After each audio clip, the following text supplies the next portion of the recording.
Today, we want to give you an update on what is happening in Minneapolis and what's Minnesota like today. Many of us have just simply watched the Derek Chauvin trial, and we have a different kind of view of Minneapolis that is beyond reality. And so we want to bring to you what the faith community is doing, has been doing, and what the faith community sees as some of the challenges people who live in Minneapolis are facing, particularly people of African American culture. So you're going to hear from the Reverend McAfee, pastor of the Salem Baptist Church in Minneapolis, and the Reverend Dr. Curtis DeYoung, president of the Minnesota Council of Churches. They will share with you what the faith community is doing. There is so much to be said about what's happening here that even for the most part transcends the trial, Janette. I would want your listeners to know that Minneapolis for African Americans is either number 1 or number 3 or 4, something like the worst place in the country for us to live. Really? Oh God, yeah.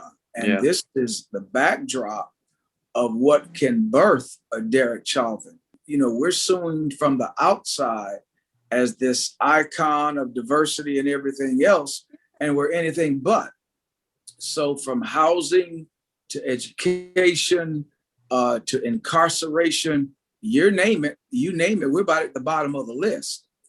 And so while the trial is certainly having an impact, the life of the average African American is in peril here.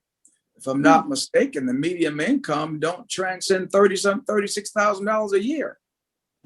And so you mix the pandemic in with that.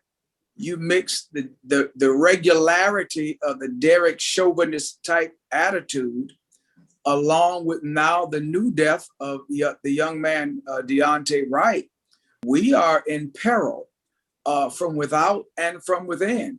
And the tragedy of it, Janette, is much of this that's happening overshadows the shootings and the homicides that take place in our own community. We had 2 homicides Sunday and no mention in the media at all. You got this picture of Minneapolis that for those of us who live here, it's not an accurate picture because much of the media that is here don't take the time to find out what the reality is. And that's what's been problematic is, and it's not that it's not known, it will blow your mind. From voter suppression by the Democrats on down, the atrocities that we face here. So we're in peril. And whatever happens, I don't think many of us have a hope on a good outcome of this trial because we've seen it so many times. Who would have thought that that officer could have got off who killed Philando Castile? But he did. Yeah. That's what's happening, and that's how I feel. Yeah. If I could just add, Reverend Janette, that what Reverend McAfee and I have known each other 30 years. We've been in this journey together a long time. And what he has just described is some of the worst racial disparities in the country. So meanwhile, while this is one of the worst places for Black people to live, it's one of the best places for white people to live statistically, as far as wealth and income and education.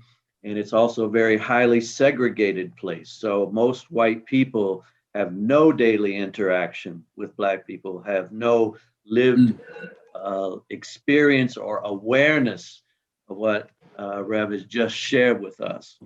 And so the public nature of these killings invite white people to actually take a glimpse into their neighbor's community to see what's going on, but you don't see much interest. More, it's an embarrassment that this is happening here and a struggle to just get this done with and move on. Both of you have been very active in fighting for social justice, fighting for change, fighting for changes in policing. Well, do you think Minneapolis is different than Chicago, different than New York, different than Detroit in terms of the police initiated violence, the culture of racism and hatred that seems to permeate America? I think the portrayal of it from a national light is different. And the only thing what we're doing is shedding light on the commonality that it does have with the atrocities that's committed in other states. But I also think we have greater opportunity than some of those states do for change because of the way that it's set up. And we're hoping that they would use this time to serve as a model, one, to deal with violence throughout. I think the last time we talked last year, Janette, we talked about almost every urban city that's headed by African-American mayors and stuff, trying to deal with this thing called violence, the things that we do with each other, which is a bigger problem than the police problem. I think in Minneapolis, we have a better shot at putting together a working model that could perhaps be emulated across the country that could be beneficial. Why do you think you have a better model than other cities? One, we're smaller and not as many different entities. Like you take Chicago and Detroit, you got, like up here, you got 50 attitudes differences. In Chicago and Detroit, you probably got 5,000. And now to try to pull all of them together, in an expeditious time fashion would take a lot of time. If you can take a small area like here that has, like I said, some of the worst disparities in the country, if you can make it work here, then you can then take it and put it someplace else without having to go through some of the what I would consider the nonsense of growing pain. Mm-hmm. So we have a great opportunity to build something here. But, again, everything has its stressors and tensions, and we're trying to work through some of that. But I think the opportunity here is greater. How are you guys going to handle this recent murder? What are the actions to stem the violence? Reverend Jackson, of course, has always talked about nonviolence and the power and strength of nonviolence. They're now gearing up for violence in your city and even in our city as a reaction to it. We've got a team of people that we have out on the block to try to help stop the violence, if you will, especially the looting and stuff of things, again, that are essential for us. And so they were out last night, and we're praying that it grows. I think for me, Janette, one of the things that I would love to see, just as you see tanks and the National Guard in our community, or churches, you and your members ought to be out on the block. Mm-hmm. With them kids out there in the midst of that, I ain't gonna be praying on Zoom. We'll go out there on the block. We'll get between the people and the police so the people can see. And the church sometimes gets such a bad name. Well, what a great way to show who you are. Right. And get in between that stuff, make those prayers and do what you need to do to calm all that stuff down. So that's the direction we get ready to take. Church on the block that's an interesting concept because it's easy to talk on Zoom. It's different to be out on the street and have service in the middle of the street. That's right. On the block. Yeah. So how are you able to organize these congregations that as a model for what we could be doing all around the country? I think the church has a major role today. Well, you got, again, Curtis's group is there, but you also have what's called His Works United by Stair Step, which is a broader coalition of most African-American churches. Yeah. We've been working together for years. Right now, we're in the midst of COVID shots. We did COVID testing. We've gone from housing issues, grief trauma. Matter of fact, we got a book out that should be coming out now called Learn Self-Management in Dealing with Trauma from an African-American perspective and realizing the amount of trauma that our people have gone through. So I think we got a good church model on both ends that could be emulated across country. Yeah. And that's headed up by Alfred Babington Johnson. Yeah, and Reverend Babington Johnson has been leading this for years. I mean, this is deeply rooted in the community. He's a Howard grad who went to school with Stokely Carmichael and that crew, that era, and brought that sensibility here and that deep connection to the community, and that really is the most vibrant network of churches, Black churches mostly. We try to connect, but now that we have Black leadership in our ways of governing who we are, we get brought into and naturally connected. And that's one thing that hasn't happened in the past, is there hasn't been those sort of natural built-in sort of networks and connections that we're trying to build growing forward. So I don't want to tie you guys up. I know the trial is in progress. You got work on the street, on the ground. In your closing thoughts, what would you like to see? What can churches that are watching that are not in Minnesota do?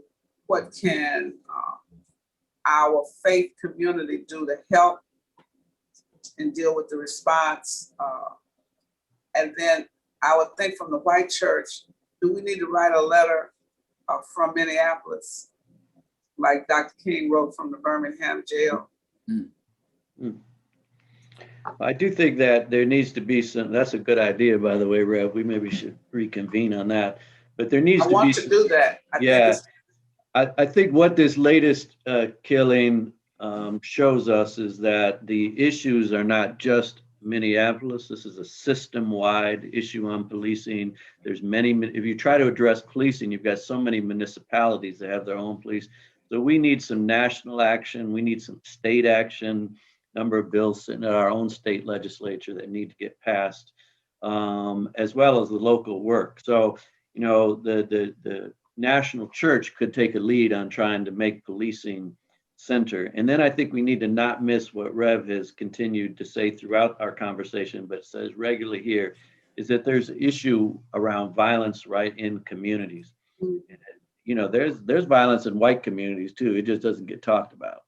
But we need to address some of those core issues, and the church needs to be at the center of addressing the kind of realities that are experienced in communities. Get to closing thoughts, Reverend McAfee. Well, I think one of the things that could help us nationally is the concept of one family at a time. That if each church, each community start focusing on rebuilding the family, just one family at a time, restoring family dinner, restoring family meetings, examine your family's strengths, weakness, who need help, not being judgmental, but helping get your own family whole. I think we can better our communities and our nation. That would be my final thought. Amen. I want to thank both of you for joining us. We're going to have a national faith leaders kind of roundtable during our convention. I certainly want you to talk about the role of the church in dealing with the inequities that result in housing and in our educational system and our access to health care, access to economic justice. And so hopefully you will be a part of that roundtable and help us come up with some solutions. We have a major fight, and I thank God that you are fighting in Minneapolis and all over Minnesota. I know you are not stationary. Thank you so much on behalf of Reverend Jackson and the Rainbow Push Coalition.